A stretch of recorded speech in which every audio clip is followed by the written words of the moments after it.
Good morning mga ka-VIP. Ngayon, ang ituturo ko sa inyo dito sa ating system ay yung tinatawag na V-Wallet saka Income Wallet.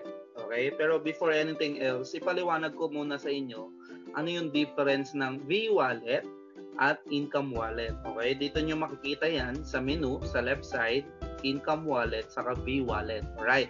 Number one, V-Wallet. Pag sinabing V-Wallet, ito po yung pumapasok sa'yo na 10% ng komisyon mo. Ibig sabihin, kunyari, ang komisyon mo ay 500 pesos.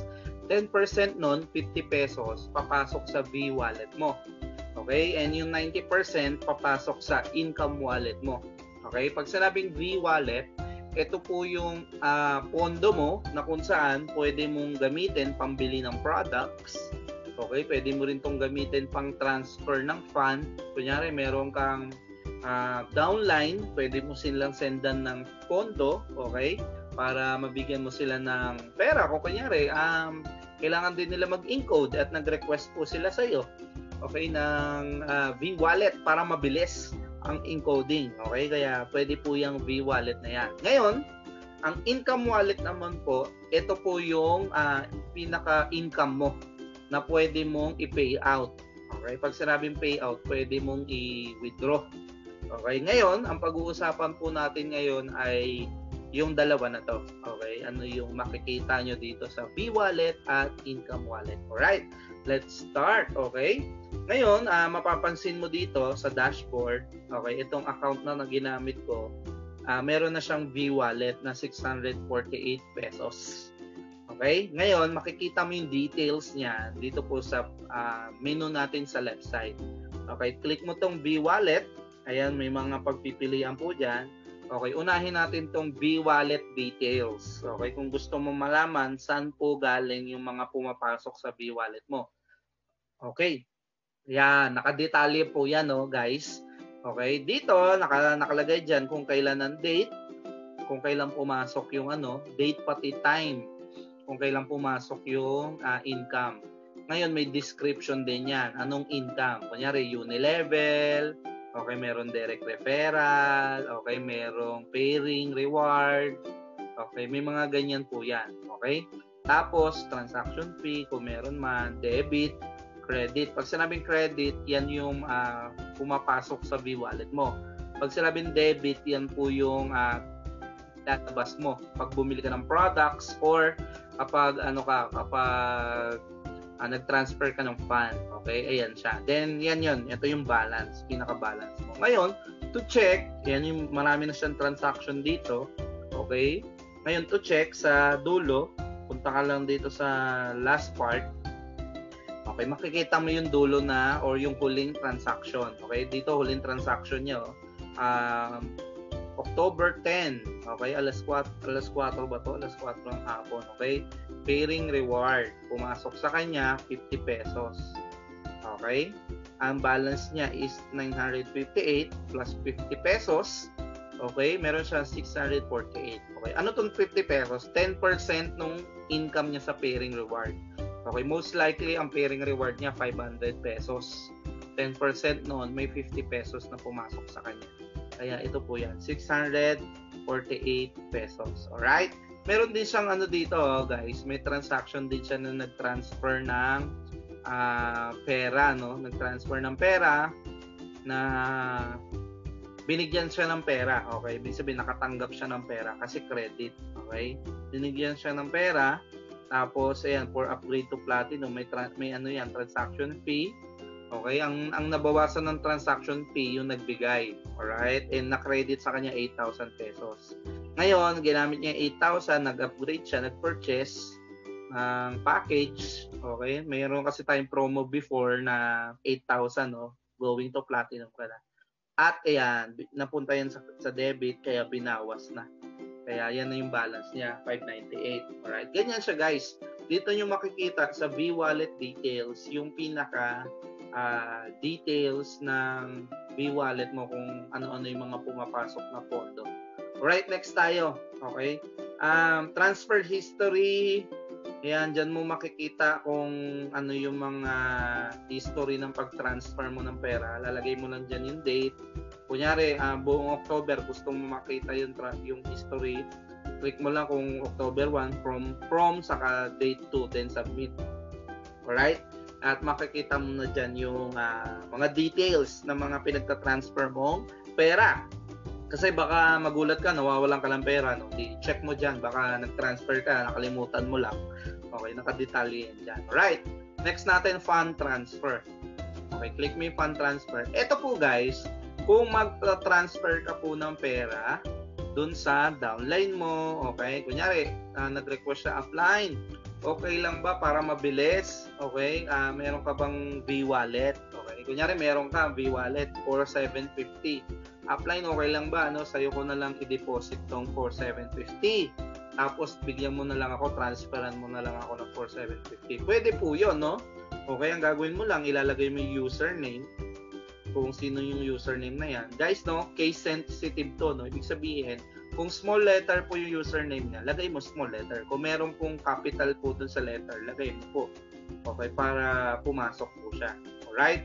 Tapos, lagay mo yung amount. Okay, ito yung available fund niya sa V-Wallet. Lagay mo yung amount kung magkano.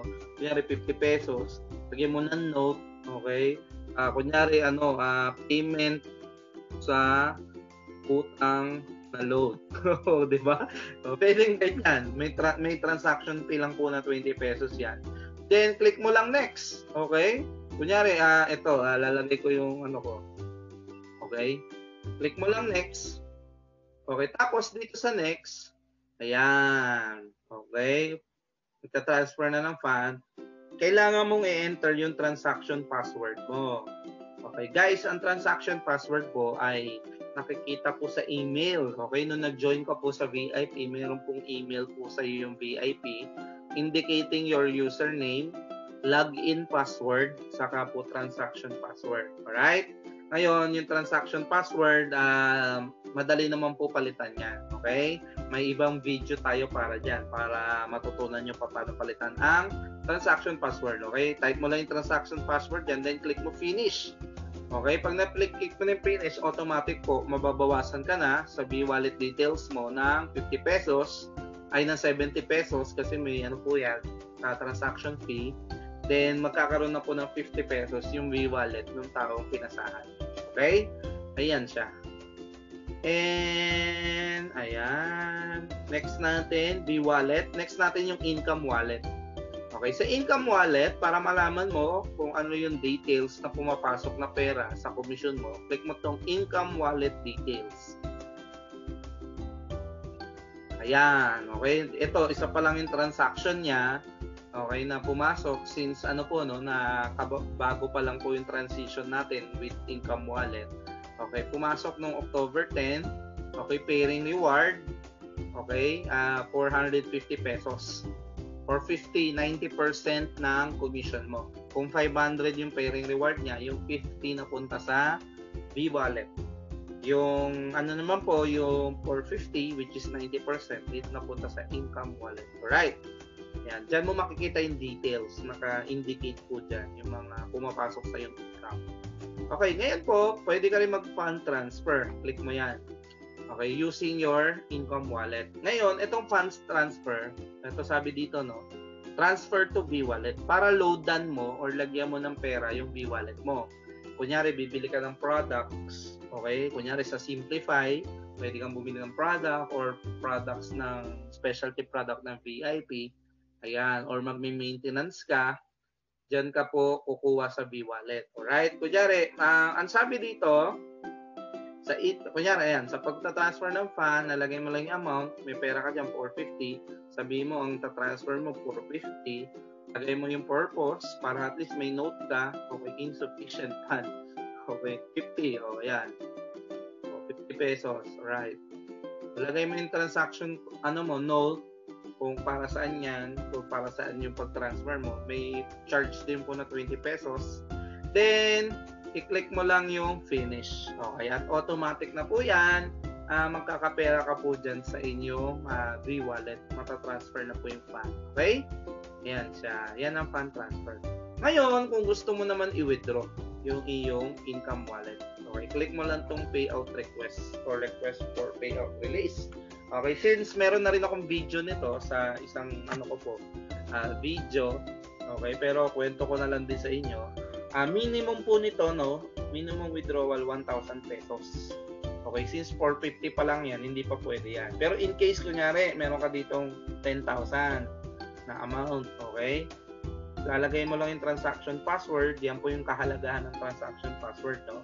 Ginagamit siya pag bibili ka ng products, pag gagamitin mo yung V-wallet mo, okay, bibili ka ng products, ginagamit yung transaction password.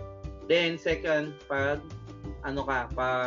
magpe-payout request ka or magpe-payout request ka ng income mo, gagamitin mo yung transaction password mo. Alright? Then, kunyari, 10,000 po yung 10,000 kunyari yung income mo, withdrawin mo lahat 10,000, lagay mo lang dyan transaction password mo. Kung nakalimutan mo naman, click mo forgot password, okay? Pero sana hindi mo makalimutan. Alright, then meron po siyang withholding tax na 10%. Meaning yung 10,000 mo minus 10%, okay, magiging 9,000 na lang siya. Then click mo lang withdraw. Automatic po 'yan, ma-receive po ng ng VIP yung request mo.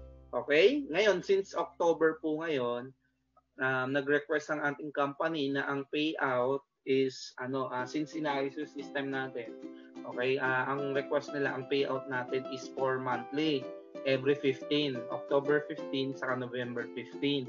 Pero after naman noon, pagdating ng December, every week pwede ka na mag-payout request, okay, anytime, basta may pondo ka dyan, no? Pero kung wala kang pondo, hindi ka makaka-request. Ayan, yan guys. Yan ang pinagkaiba ng ating V-wallet saka income wallet. Alright? Lang uli, no? Paliwanag lang uli. Pag kumita ka ng komisyon, kunyari, 1,000 pesos ang komisyon mo, 10% po nun mapupunta sa V-wallet mo. Okay? V-wallet, 10%, which is 100 pesos. Then yung 90% mapupunta sa income wallet mo. Alright? Malinaw po. And yun lang. Maraming salamat guys, and I hope na panoorin nyo rin yung iba pa nating video. Okay? Salamat dito sa VIP